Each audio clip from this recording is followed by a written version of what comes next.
আপনারা কি জানেন যে বাংলাদেশের অধিকাংশ ইমাম মুয়াজ্জিনরা কোরবানি দেন না? জানেন আপনারা? অনেকে হয়তো জানেন না। বাংলাদেশের অধিকাংশ ইমাম মুয়াজ্জিনরা কোরবানি দেন না। কিন্তু কেন দেন না? ঢাকার ইমাম মুয়াজ্জিনদেরকে আপনারা দেখে পুরো বাংলাদেশের চিত্র একরকম মনে করবেন না। এই যে কোরবানির ওয়াজ হুজুররা করে, আপনাদেরকে সচেতন করে, মুয়াজ্জিন সাহেবরা আপনাদেরকে সচেতন করে, কিন্তু কোরবানি কেন দিচ্ছে না?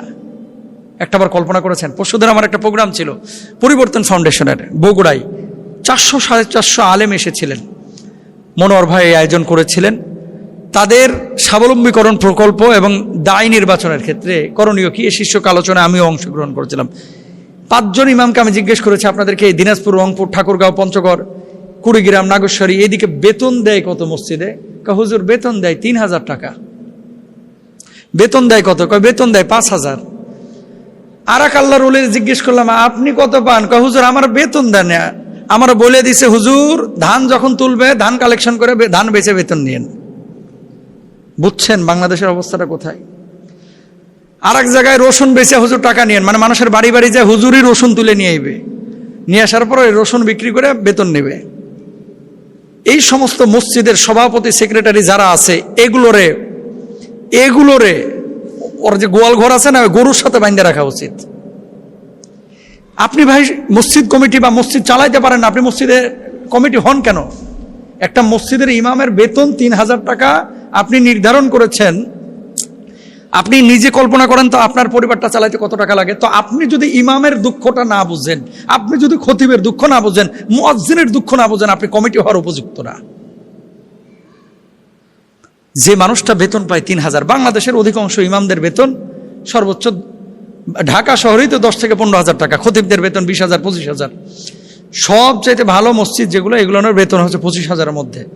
এরা হয়তো বা টাইনা টুইনা ছাগল টাগল কোরবানি দেয়, কিন্তু গ্রামগঞ্জে যে হুজুররা আছে কোরবানি দিব কি? আর কোরবানি দেওয়ার পরে হুজুর একটু গোশতও পাঠায় না। আপনি মুসল্লি হওয়ার মানে আদর্শ মুসল্লি না, আপনি নামাজ আদায় করছেন, আপনি লিডার মানেন, এটা কথিত লিডার। দেখেন আপনার জানাজাটা কিন্তু ইমাম সাহেব পড়ায়, আপনার বিয়েটা আপনার ইমাম সাহেবই পড়ায়, আপনার ছেলে মেয়েকে দিন শিখায় কিন্তু ইমাম সাহেবই। এলাকায় বিশাল একটা কর্মযজ্ঞের আঞ্জাম কিন্তু ইমাম সাহেবরা দেয়, মুয়াজ্জিনরা দেয়। আর্থিক সচ্ছলতা তাদের নেই। হ্যাঁ, এখানে আমাদের ইমামদেরও দোষ আছে। এই যে মসজিদে একটা ঢোকার পরে চিন্তা করে এটাই আমার দুনিয়া। কেন রে ভাই? ইমামতের পাশাপাশি কি ভ্যানে সবজি বিক্রি করা যায় না?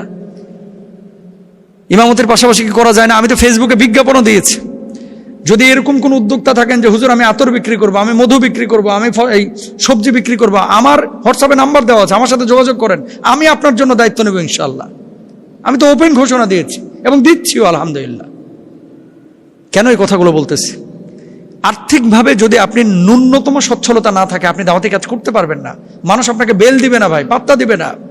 এবং আপনি যখন কথা বলবেন, হুজুররা এগুলা বলে, এরকম একটা ভাব। আর বদমাশ চুরি করে, ডাকাতি করে, সুদ খায়, ঘুষ খায় মোটা মোটা বান্ডিল কামাইছে, সে আপনার উপরে খবরদারি করবে।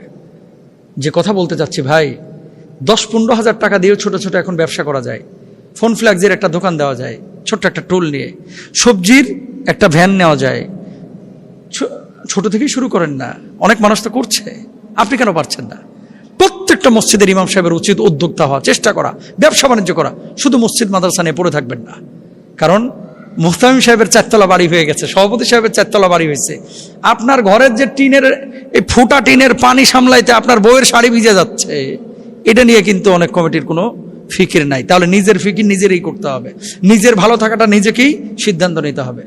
কোরবানি আসছে, একটু ইমাম মুয়াজ্জিনদের দিকে খেয়াল রাখেন, আল্লাহ বুঝদান করুক। আচ্ছা, এরপরে যে প্রশ্নটা এসেছে মোহতারাম, কোরবানির সময় আসলে বিভিন্ন ধরনের পশুর নামকরণ করা হয়।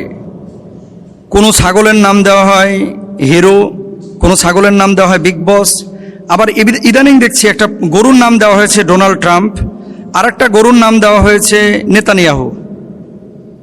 এবং ডোনাল্ড ট্রাম্প 3.5 লক্ষ টাকায় বিক্রি হয়েছে। যিনি কিনেছেন বা যারা কিনবেন তাদের কোরবানি হবে কিনা, যারা নাম দিচ্ছেন তাদের ব্যাপারে শরিয়ার বক্তব্য কি? মানে মানুষজন আমাদের দেশে ইসলামটাকে বা ইবাদতগুলোকে অনেক সময় আবেগের সাথে জড়িয়ে ফেলে। গরুর চুল নাকি ট্রাম্পের মতো, এই জন্য নাম দিয়েছে ডোনাল্ড ট্রাম্প, বিক্রি হয়েছে 3.5 লাখ টাকায়। এটা কোনো কথা? গরুর নাম কি ট্রাম্প হতে পারে? কোরবানিটা কি বলেন তো? আল্লাহ সুবহানাহু ওয়া তাআলা কি বলছেন? সূরা হজ 37 নম্বর আয়াত, لن ينال الله لحومها ولا دماؤها ولكن يناله التقوى منكم। আল্লাহর কাছে পৌঁছে না এগুলোর গোশত রক্ত, বরং পৌঁছে তোমাদের তাকওয়া। এখন এই আয়াত থেকে মূলত 4টা জিনিসের সমন্বয় হচ্ছে কোরবানি। মূলত 4টা। কয়টা? 4টা। 1 নম্বর হচ্ছে নিয়ত, 2 নম্বর হচ্ছে ইখলাস, 3 নম্বর হচ্ছে তাকওয়া, 4 নম্বর হচ্ছে শরীয়ত সম্মত পশু। এখন আপনি যে পশুটা নিচ্ছেন এই পশুটা শরীয়ত সম্মত পশু হতে হবে। পশুটা কোরবানি কার জন্য করছেন? ইন্না সলাতি ওয়া নুসুকি ওয়া মাহইয়ায়া ওয়া মামাতি লিল্লাহি রাব্বিল আলামিন, আমি আল্লাহর জন্য কোরবানি করছি। এখন পশুর নাম এগুলো দিয়ে মিডিয়া ফোকাসে যদি আপনি নিয়ে আসতে চান, তাহলে কোরবানির যে মেসেজ, কোরবানির যে দাবি, এটা কিন্তু পূরণ হচ্ছে না। আপনি যদি বলেন যে যিনি ক্রেতা, ডোনাল্ড ট্রাম্পকে কিনলেন এই গরুটাকে, অথবা নেতানিয়াহুকে কিনলেন, অথবা এই হিরোকে কিনলেন, বিগ বসকে কিনলেন, কেনার পরে কোরবানি করেছেন, ওনার নিয়ত যদি ভালো থাকে যে কোরবানি করলাম একটা রুষ্টপুষ্ট গরু দিয়া, কোরবানি হয়ে যাবে। কিন্তু কোরবানির যে দাবিটা, মানুষকে দেখানো, অথবা ফোকাস পয়েন্টে আসা, অথবা মিডিয়া কাভারেজের নিয়ত করা, অথবা রাস্তা দিয়ে হেঁটে যাওয়া, মানুষজন পত্রিকায় বড় বড় ছবি দেবে যে বিগ বসকে কিনেছেন উনি। জনাব, গরুর দাম কত? কয় 60 লাখ। 60 লক্ষ টাকার গরু কিনেছেন স্যার। আপনি 60 লক্ষ টাকার গরু কিনে কোরবানি দিলে অবশ্যই আপনার কোরবানি হবে যদি আপনার নিয়ত ঠিক থাকে। আপনি যদি 60,000 টাকার গরুও কোরবানি দেন, যদি নিয়তে গরমিল থাকে, আপনার কোরবানি হবে না। এখন আপনি বলবেন যে এই ধরনের নামকরণ করা আসলে উচিত কিনা। দেখেন, এসব নাম রাখা উচিত নয়। ইন্নামাল আমালু বিন্নিয়াত, আল্লাহ সুবহানাহু ওয়া তাআলা, রাসূল বলছেন সব আমল কিন্তু নিয়তের উপরে নির্ভরশীল। এবং আরেকটি আয়াত দেখেন, আল্লাহ সুবহানাহু ওয়া তাআলা সূরা হুজুরাতের 11 নম্বর আয়াতের মধ্যে বলছেন, ওয়ালা তানাবাজু বিল আলকাব, তোমরা একে অপরকে মন্দ নামে ডেকো না, মন্দ নামে ডেকো না। এখন পশুটার নাম আপনি রেখেছেন, সেই পশুটার, তার নাম তো গরু, তার নাম তো ছাগল, তার নাম তো খাসি। এখন আপনি নাম রাখছেন যেটা মানুষের সাথে সামঞ্জস্যপূর্ণ, অথবা তুচ্ছ তাচ্ছিল্য করে। এগুলো আসলে অসুন্দর, অহেতুক কথা, অহেতুক কাজ। ওয়াল্লাযীনা হুম আনিল লাগওয়ি মুরিদুন। ধর্মীয় যে কোনো ইবাদত যখন আপনি করবেন, এগুলো শরিয়ার ফ্রেমে কিন্তু থাকতে হবে। কোরআন হাদিসের আয়নায় দেখতে হবে যে এটা কোরআন হাদিস অনুমোদন করে কি না। যদি করে আপনি করেন, আর যদি না করে তাহলে আপনি কেন করবেন? এটা তো আপনার জন্য জায়েজ নাই।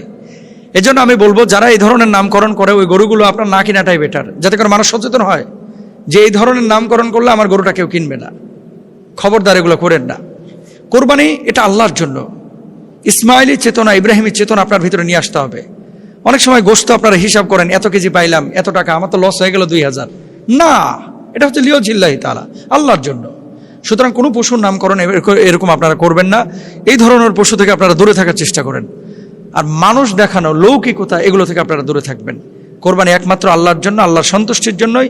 আপনি যখন সেভাবে কোরবানি দেবেন, প্রত্যেকটা রক্তের ফোঁটার বিনিময়, প্রত্যেকটা পশমের বিনিময়ে আল্লাহ তাআলা আপনাকে সওয়াব দেবেন। আল্লাহ তাআলা আমাদেরকে বোঝার তৌফিক দান করুন।